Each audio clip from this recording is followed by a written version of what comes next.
Hi பிரேசலால் ஆண்டவராக இயேசு கிறிஸ்து நாம் மகிமைப்படுவதாக.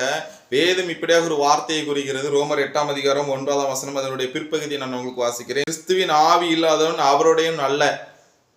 கிறிஸ்துவின் ஆவி இல்லாதவன் கிறிஸ்துவை உடையவன் அல்ல. அதான் அதனுடைய அர்த்தம். தேவனுடைய குமாரன் இல்லாதவன் ஜீவன் இல்லாதவன். தேவனுடைய குமாரனை உடையவன் தான் ஜீவன் உடையவன் என்று வேதம் குறிக்கிறது. தாவீது இப்படியாக ஒரு இடத்துல ஜெபிப்பாரு. என்ன தெரியுமா ஜெபிப்பாரு? பரிசுத்த ஆவியை என்னிடத்திலிருந்து எடுத்துக்கொள்ளாதையும்.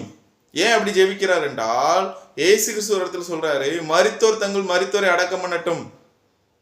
மரித்தோர் தங்கள் மரித்தோரை அடக்கம் பண்ணட்டும்.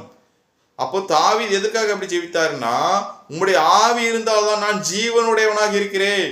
உம்முடைய ஆவி இல்லை என்றால் நான் எப்படி ஆகிவிடுகிறேன்? மரித்தோராக ஆகிவிடுகிறேன், மரணத்திற்குட்பட்டு விடுகிறேன். ரோமர் 5ஆம் அதிகாரம் 12ஆம் வசனம் வீதமாய் குறிக்கிறது. ஆதாம் முதல் பாவம் பிரவேசித்தது, அந்த பாவத்தினால் என்னது உண்டாச்சான்? மரணம் உண்டானது. அதனாலதான் தாவீது ஜெபிக்கிறார் அந்த இடத்துல, உம்முடைய பரிசுத்த ஆவியை என்னிடத்திலிருந்து எடுத்துக்கொள்ளாதையும்.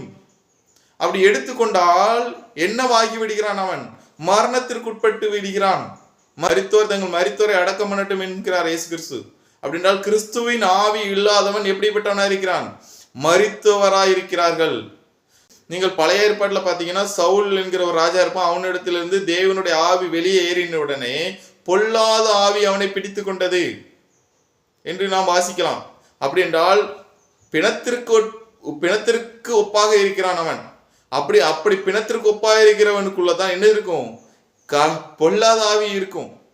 அப்போ பிணத்திலிருந்து நாம் மீட்கப்பட வேண்டும். அந்த மரணத்திலிருந்து, அந்த மரித்துவ நிலைமையிலிருந்து நாம் மீட்கப்பட்டால்தான் கிறிஸ்துவின் உடையவர்களாக இருக்க முடியும், கிறிஸ்துவின் ஆவியுடையவர்களாக இருக்க முடியும், ஜீவன் உடையவர்களாக இருக்க முடியும்.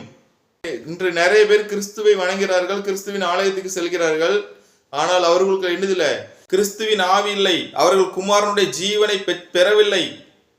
அவர்கள் அப்படி பெற்றிருந்தால் அவர்களுக்கு என்னது இருக்கும்?